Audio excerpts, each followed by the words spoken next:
اس میں کتنی آپ کو امید بن گئی یا کتنی کامیابی جو ہے آپ کو ہوئی یا آ رہا ہے؟ جی، دیکھیں، ہماری تحریک شناخت کے پلیٹ فارم سے ہم دنیا بھر کی اقلیتوں کو ایک پیغام دے رہے ہیں، پیغام انضمام بذریعہ شناخت برائے ترقی و بقا۔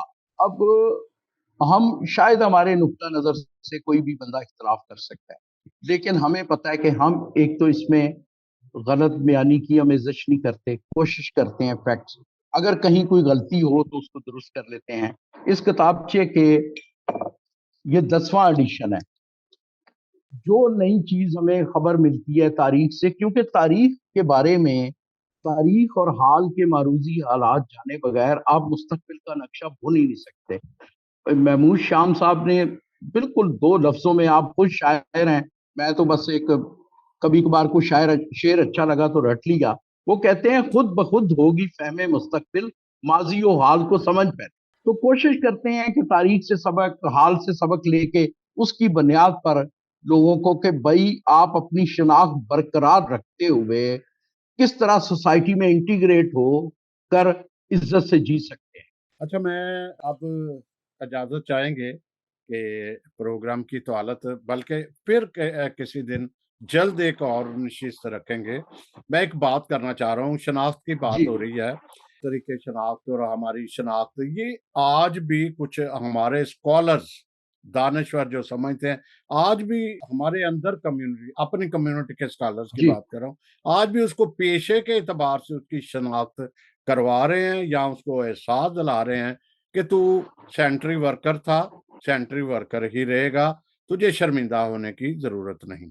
آج میں نے بہت ساری انڈین فلمیں دیکھی ہیں جس میں جو ڈسکریمنیشن، کہ اس کو کہنا کہ تو چوڑا ہے تو تو چوڑا ہے تو تو چوڑا ہے، تو آج بھی پاکستان میں بہت سارے لوگ یہی احساس دلانے میں لگے رہے ہیں، کر رہے ہیں احساس کہ تو چوڑا ہے تو چوڑا ہی رہے گا، باہر نہ دیکھیں، سوچ۔ جی بالکل آپ کی آبزرویشن درست ہے۔ اب جہاں این جی اوز میں بہت نیک نیت بھی لوگ ہوں گے، لیکن جہاں آپ کے مفادات وابستہ ہو جاتے ہیں نا کسی کاز سے، آپ کی روٹی ٹکر اس سے جڑ جاتی ہے، تو پھر اس میں وہ کچھ نہیں دیکھتے۔ ہم مالی طور پر، مجموعی طور پر، اجتماعی طور پر غریب کمیونٹی ہے، ہمارا روزگار یا مذہب سے وابستہ ہے، یا سویپنگ سے وابستہ ہے، یا ویلفیئر سے وابستہ ہے، ٹھیک ہے؟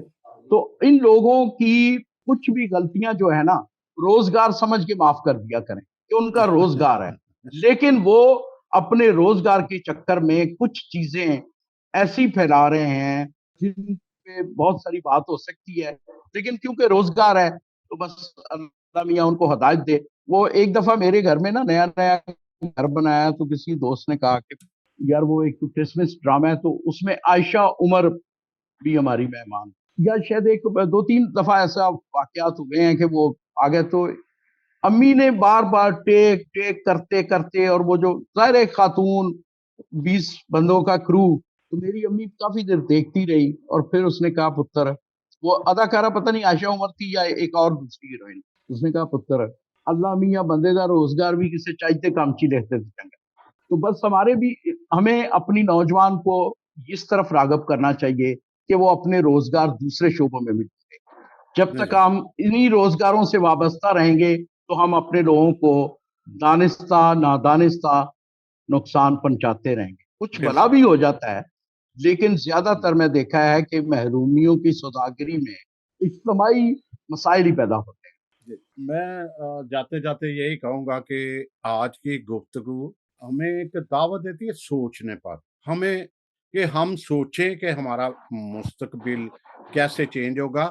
اب بہت سارے لوگ یہ نہیں جانتے کہ سیاست ایک راستہ ہے، ہماری ترقی کا تعین کرتا ہے، کہ ہمارے رائٹس کا تعین کرتا ہے کہ ہمارے رائٹس کیا ہیں، ہم کیسے ترقی کر سکتے ہیں، کس طریقے سے، ہمیں سوچنے کی اشد ضرورت ہے۔ ایک یہ، دوسرا ایسے لوگوں کا محاسبہ کرو جو آپ کو اثاثے کمتری میں مبتلا رکھے ہوئے ہیں، آپ کو باہر نکلنے نہیں دیتے، ایسے لوگوں کو محاسبہ کریں۔ اور مجھے کئی یاد ہے ایسے واقعات، لیکن بات لمبی ہو جائے گی، کہ میں نے کبھی اپنے ڈراموں میں، ٹی وی ڈراموں میں کبھی کرسچینٹی کو یا کرسچن کو پسا ہوا